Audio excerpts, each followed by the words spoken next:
Waka, what's up, and welcome back to the channel for yet another FC Finch collection overview. That's right, it is that time yet again. For those new to the channel, this is something I've kind of been in the habit of doing once every 6 months, just kind of give you an idea of what I'm working with, what I currently have, where I kind of want it to go, and all that good stuff. So just kind of hopefully help give everybody an idea of maybe where you want to see your collection go, or just be a decent, fun little watch for everybody. Now, to give you guys a kind of idea of the space I'm working with, I live in a condo with the Admiral, who has been on this channel every once in a while, and she has graciously given me the living area as my main display area. So that is what I have to work with here, and this place kind of doubles as not only our living area but our TV watching area and my office and gaming area. So there we go for that. And without any further ado, let's get started with the 2023 New Year's Eve collection overview, and we're going to start off with Eagle Moss. So we're going to start off with my Eagle Moss collection, and of course, firstly, let's get into some display pieces above that, and that is going to be the schematics of the USS Enterprise, the Constitution refit design. I actually got these from a file cabinet at a drafting firm I was an intern at many moons ago, probably about 20 years ago. So again, these I framed them, took them home, made copies, and the rest is history, and they are always pride of place in my collection. And next is going to be the Barbie Black Series that my parents gifted to me. I have Uhura, Mr. Spock, and Captain Kirk here, and I always kind of make it a priority to display things that are gifted to me, strictly because as collectors, you know, our hobby is not very understood by many. So whenever somebody says, hey, you know, I saw this and I thought of you, it always kind of brings a tear to my eye. So just kind of a little piece there. Then of course a cocktail book my girlfriend had gifted to me. And then, of course, we have a Star Trek koozie of a gold shirt that was gifted to me by a motorsports enthusiast friend, my buddy Dan. And for those that don't know, also, I do motorsports, amateur motorsports on the side. So, again, a lot of these gifts are gifted from motorsports friends. And then, of course, we have a small little Starship Enterprise trinket also gifted to me from a fellow motorsports enthusiast. And starting off with our first Eagle Moss shelving unit, our Rudstick case. Let's go right to the top, and we're going to take a look at my Enterprises of the Ages display. And this is pretty much where I keep most of the ships that have the name Enterprise on them. And you can see we have the 1701C, the Canon version, the Enterprise B, the XL version of that, and the XL version of the E. Right below it, we have the Captain's Yacht, just kind of making the display there. And the one odd man out is going to be the Luna-class Titan from Lower Decks, until I get a Lower Decks display going, but I absolutely wanted to display this ship because it is one of my favorites. And then, of course, we have the Probert version of the Enterprise C, my preferred version of that ship, followed by the Enterprise F. This was the STO special release. And then we have the Discovery / Strange New Worlds Enterprise in XL form, and I actually prefer this to the TOS. I know, such blasphemy. Followed right next to it is going to be the Yorktown from the STO collection, or rather the Enterprise F Yorktown release. And then, of course, we have the Enterprise J in XL form. Super happy we got an XL version of that. Those who've watched my review know that I love the J. And then we have the Enterprise F in Federation livery, so 3 versions of the F. And right behind it all is a murder mystery Star Trek game that a friend gave to me. Again, I've never played it, never even taken it out of the package, but I just like to keep it with the display. Moving down, we can see that I've coupled a lot of the Deep Space Nine stuff with Battlestar Galactica. So we can see that we got the standard version of Deep Space Nine right back there, right, the Defiant right by it. This Worf little bus, it's a plastic little bus I got from a former roommate of mine. Absolutely love it. Got a few of the Deep Space Nine ships.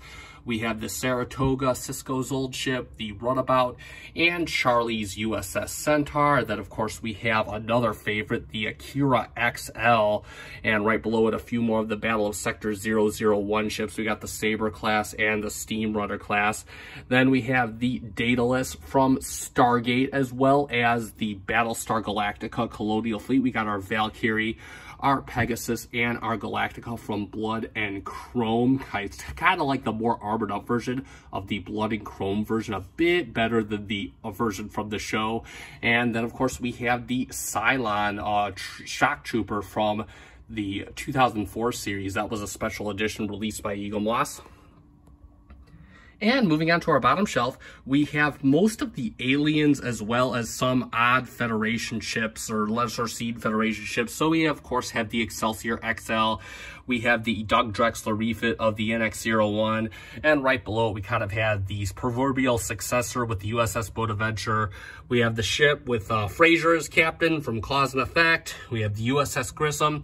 And then we have the Stargazer, and then several ships from the Wolf 359 fleet, the Baran, the Chekhov, and the Awani. And then we have the XL Romulan Warbird, along with the Sona command ship. I do want to display the battleship at some point, but its wigs are a little too wide. And then, of course, we have the the Riemann Scimitar, forgive me. And right below it, some Gemhead ships. We got the Battle Cruiser as well as the Battleship, which I really thought we could have used an XL of. And then, of course, we have the Breen Gortan class, a few Cardassian ships, the Galore and the Kelvin class, and then, of course, one of my favorite ships, the Romulan Valdor class. And that is going to be it for my first Star Trek display shelving unit. And let's get on to our standalone DTOF, which I do intend to replace with a bigger unit at some point in the near future.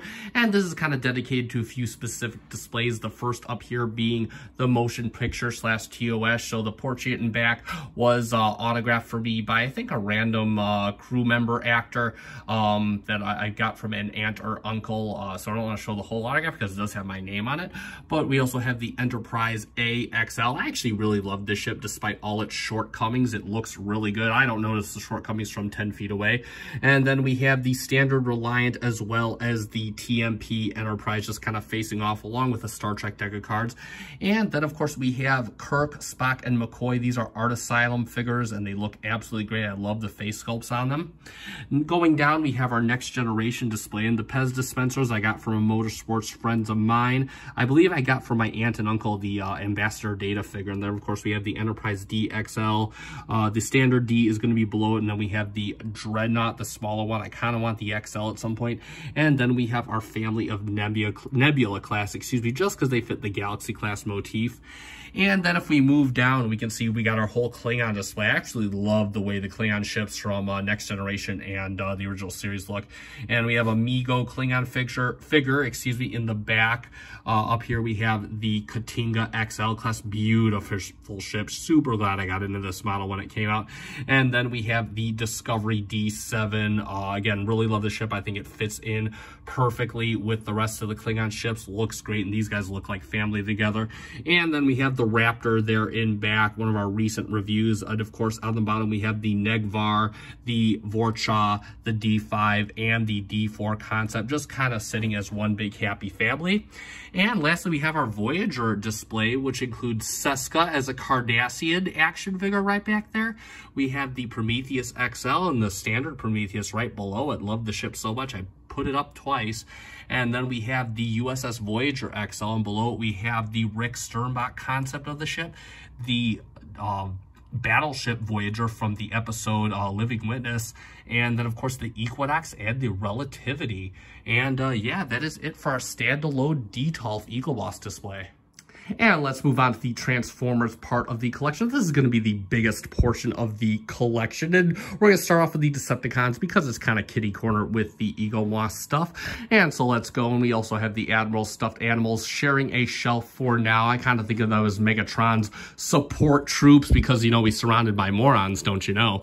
All right. So, and then let's open up the top shelf and we have our IT-01 KO of MP36. I will get an official MP36 one day, but for now, this suits me just fine. This is a really good KO of MP36.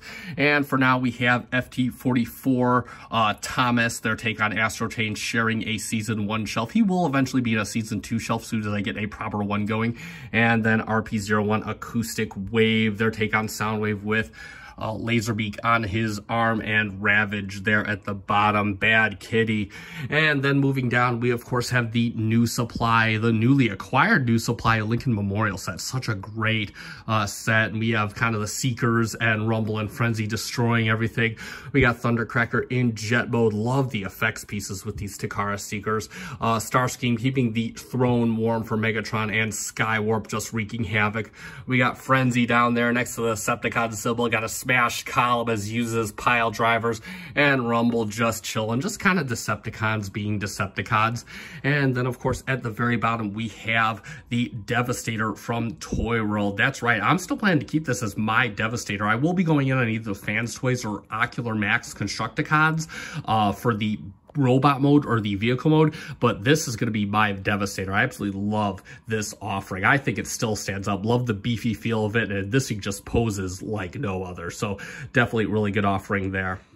And we'll move on to what is currently my mixed bag shelving unit for the Decepticons. We got some Season 2, some Season 3, and the movie in here, and some Headmasters in here. So we'll start up at the top with the Fans Toys Decepticon Headmasters. We got Skull Cruncher, Mind Wipe, and Weird Wolf right there. And again, I wasn't planning on going in on these guys, but I got the two for such a great price that I'm like, screw it, I'll just go in on them. And man, I'm glad I did. These are such awesome figures. They display so well together. For the future, I'm planning on getting the Fans Toys Sound Blaster. I'll probably put it in this display with Overkill and Slugfest.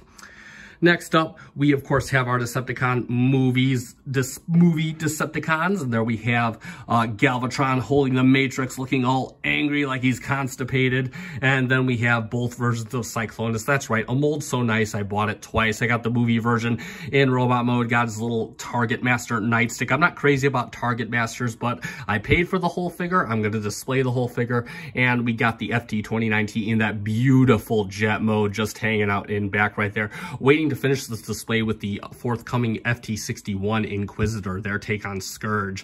And if we move down a level, we of course have our Combaticons, excuse me, all bunched up together like the team they are. We got Onslaught in back, Brawl with his dual mounted cannons. That's kind of how I see Brawl, just all rigged out with weaponry. Blast off in the corner, and then we have Vortex right front and center, and then Swindle with the hey, give me some money pose. And then moving down to the bottom shelf, I hope to fill this out one day with a potential Bone Crusher and Megatron, but for now it's just Blackout by himself. I really love this one. This is the official NPM 13, and I really think it stands up. So definitely cool little bot there. Scorponok at the bottom. And yeah, that is it for our Decepticons, definitely. And moving right across the room, we'll go on to our Autobots. And yeah, so this is going to take quite a bit of time. But first, let's start off at the top. So the reason I have the boxes up here are, this is temporary. This is mainly to keep the cat off because we did have an incident. Luckily, no breakages, but just trying to keep the cat off the top of the shelves.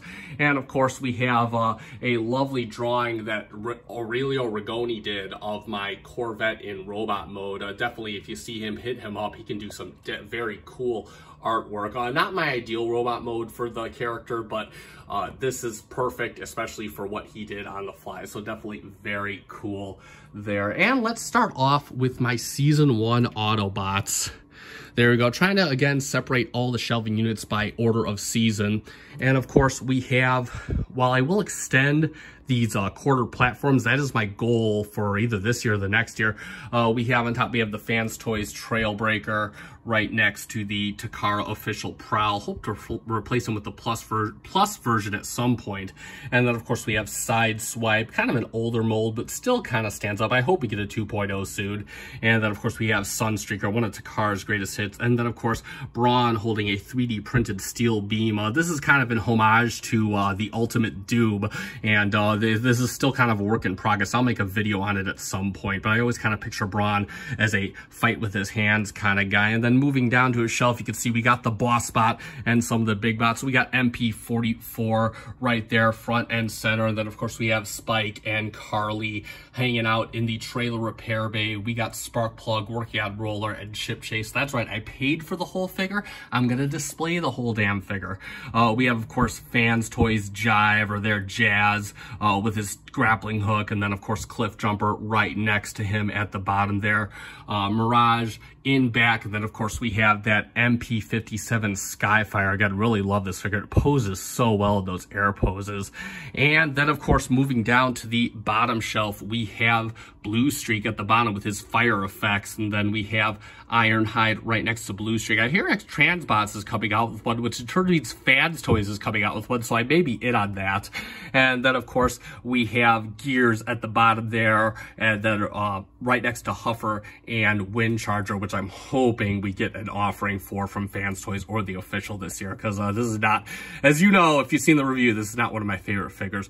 And moving on to Season 2, and I've kind of filled out this shelf quite a bit this year. I'm quite proud of it, especially thanks to all the Fans Toys releases. Yes, at the top is pretty much all Fans Toys. So starting off, we of course have Fans Toys version of Perceptor, their 2.0. He's holding some Dollhouse Lab accessories. I always just kind of picture Perceptor as more of a engineer bot than a really fighter. In fact, I don't even think we see him holding his gun too much in the series. And then of course we have Fans Toys take on Blaster with the Iacon 3D Labs chest insert. We got Rewind right below him, and then of course we have Eject, we have Steeljaw, and then there's Fans Toys take on Sea Spray, and then of course we have Ramhorn off in the corner there, his little missile panel hanging down just a bit. And then if we move down to the second shelf, we of course have Takara Tomy Inferno, one of their greatest hits, especially with that nice water effect. He's got tons of accessories, I love it.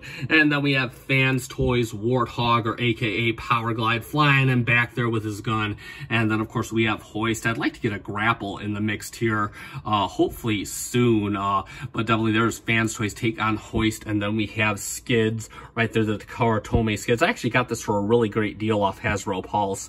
And then at the bottom we have our Protectabots. We have the Ocular Max Navigant, their take on Streetwise.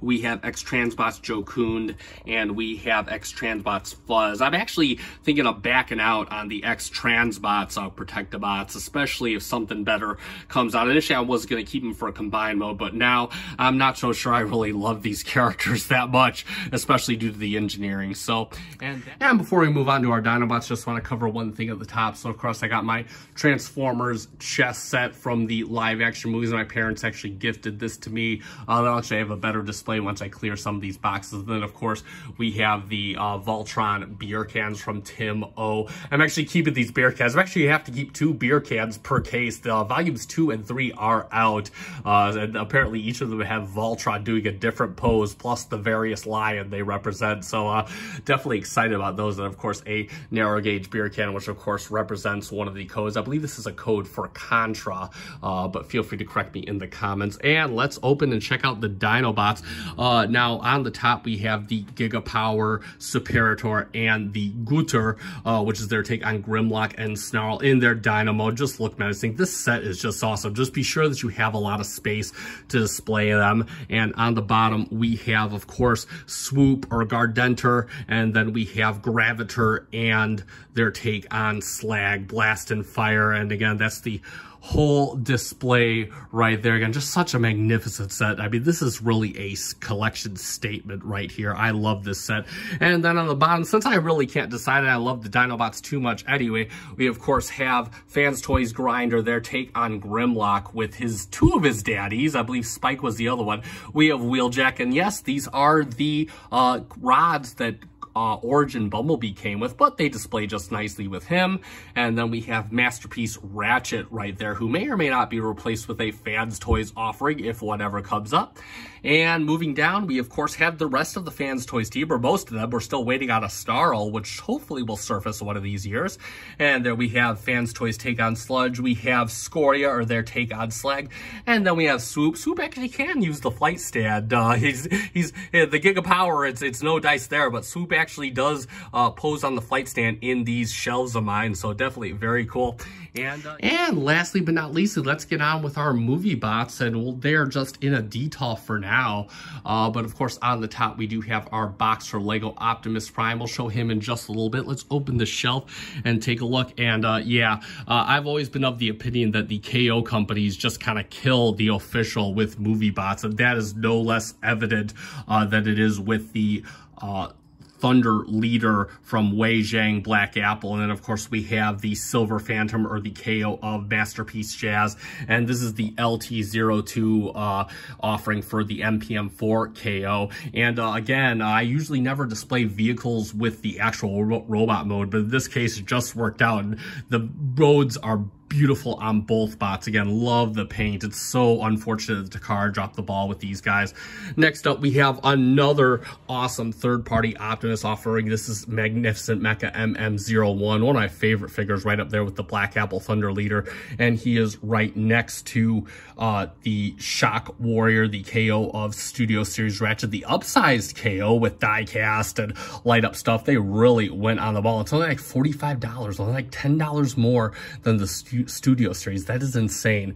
Of course, MM01 does have the MM01A kit. That's the axe, and of course the globe, and a few of the upgrade parts that come with the MM01A kit. And then moving down, we of course have their we have the Magic Square MS02 Optimus Prime. I ended up giving my EX version to JJ so he could have an Optimus Prime to toy with. This is kind of my secondary display. We of course have the Reximus Prime in Dino mode right there next to Fans Toys Jive X, probably my figure of 2023. I really loved this do on the mold. It looks so great, absolutely awesome. Such a great mold from Fans Toys. And at the bottom, we of course have our Lego Optimus Prime with most of his accessories. He's got his rocket pack on to adequately cover up all of his open back, but there he is down there. It's kind of hard to pose the arms, but once you get them posed, sometimes they stay, and in this case, they've stayed for quite a while. So there we go. And moving on to my miscellaneous shelf, we have a few upper items. So of course we do have the 3-0 Green Ranger. I haven't taken him out of the box since I reviewed him, so hopefully once if I get some new shelving in here, he'll be out of the box soon enough. And then of course we have a few gifts from the Admiral, the Corvette Black Book, and the ZR1 Lego set to get very brilliant gifts from her. And then of course we have my a prized Zeta Gundam box set from back in like 2005, and yes, that is autographed by the man himself, Yoshiyuki Tapano, back from when I met him in 2006, and a little Yoshi plushie, which I thought was a good deal at Ross at $5 a pop, and I can't argue with that. And moving on down, of course, we have our NECA Toys RoboCop action figures, and we have the standard RoboCop with his gun firing. I do plan on getting the Mayfex to add to this display, as well as the NECA Toys Alex Murphy. So definitely that'll probably upgrade this display in the next year. We have the Battle Damage RoboCop right below him with the chair, getting ready with his little thumb drive on his hand. And then of course, if we move down, we have the Hia Toys Kane, a little bit smaller than I expected, but oh so posable and very cool. And he's right next to Ed 209. These are kind of the enemy bots. And again, this Ed 209, this is like, I believe, NECA Toys and one other company. And what a great, I used to have the one as a kid, and this thing just checks all the boxes. It makes all the sounds. It is just a super cool toy. And then of course we have some not so cool toys, but at least they display well. These are the Kyoto and Zebek Evangelion action figures. I'll never review these, and I never should have taken them out of the package because they're just so hard to pose and they just fall to pieces. But nevertheless, they look real good. I got a Pen plushie. This is all from Neon Genesis Evangelion if you haven't seen the anime.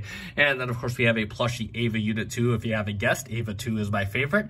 We have the Ava 2 from the movie End of Evangelion, and then of course we have one of the mass-produced Avas with its wings out there. I believe the other one that I had ended up breaking and I threw it out. So, and then of course we have a little figure of Rey I got from a collection back long ago, and that is. And moving on to the gamer section, I call this my gamer section because it does have my TV with all my old gaming systems. Fun fact, the newest gaming system I have is a PS3, and my favorite is probably the N64 right there. Yes, I still love N64, still play it to this day.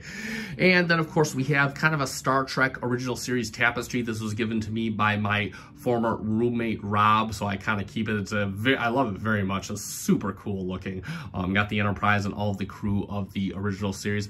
And then, of course, we have a gift from my friend Eric over on the West Coast. This is a Star Trek For the Voyage Home movie poster, so very cool there. And then moving on to my mild Star Wars collection. I do have more Star Wars stuff, but it is in storage right now since I do not have all the space of the world, as you have noticed. But from the FAO Shorts Action Collection, we have Biggs, Darklighter, and Wedge Antilles in this 2-pack right in back. They're just kind of boxed up, both in their Rebel pilot gear. We have a Kylo Ren doll that was gifted to me by my parents, and right next to my Rebel Snowspeeder, which I might say is from my childhood, and I'm happy to say it still works. Yeah, there we go. And then, of course, we have my also AT-AT Walker from my childhood, which also still works. No, I'm not going to fiddle with it because then I have to reduce my hold on the camera. And right next to it, we have a Star Wars lunchbox that was gifted to me by a coworker a few years ago, followed by a Wampa plush toy, and then, of course, the Power of the Force Luke Skywalker with Wampa 2-pack. Moving on to the second shelf, we have a JJ gift with the Star Wars Celebration Darth Vader. It does still make noise, but it is currently in a plastic sleeve, so we're not going to try to get it going. And then, of course, we have Jabba's Dancers. We got the 3-pack, followed by the 2 of the Max Rebo band. We got Max Rebo and Dota. And then, of course, I believe this was a Star Wars Fan Club exclusive, the Ula and Salicious Crumb 2-pack. That was gifted to me by my aunt back many years ago. Then, of course, we have a Yoda plush toy right next to a Classic Collection 4-pack. I believe this was also gifted to me by my aunt, and this was Darth Vader, Luke Skywalker, Han Solo, and Chewbacca. These are all original release figures. And next up, of course, we have a couple of my Rebel ships. We have the Y-Wing, which I recently opened. I absolutely love this ship. I got the Rebel pilot sitting in there. Again, so many cool accessories. Very cool ship to have in my collection. Right next to my Power of the Force A-Wing, which has also been a childhood rescue of mine. And then, yes, I know, pre-sequel trilogy figures, but you know what? They were gifted to me by my parents, and I absolutely must display them since I am so happy. They say, hey, you're a nerd, and we accept it. So that's about it for my 2023 New Year's Eve collection overview. And again, we'll be back in 2024 with more reviews. I have some more ideas planned for this channel, but I definitely hope you enjoyed your kind of tour of my collection. And if you've been here since the beginning, I definitely hope you've enjoyed your revisit of my collection. Definitely, I appreciate you all for watching. And of course, if you are not yet a subscriber, I definitely urge you to subscribe to my channel. I do post content with Transformers, Eagle Moss. I'll probably have some more stuff going as the year goes by, but definitely grateful for all those who have stuck with me through this year. Definitely your support does not go unrecognized. And again, if you found this video fun and informative, as always, leave a like. I definitely appreciate that. And that said, that is going to conclude this. So thank you so much for viewing this video. Thank you so much for liking and subscribing. And of course, have a happy and safe new year. I have been FC Finch. Good night.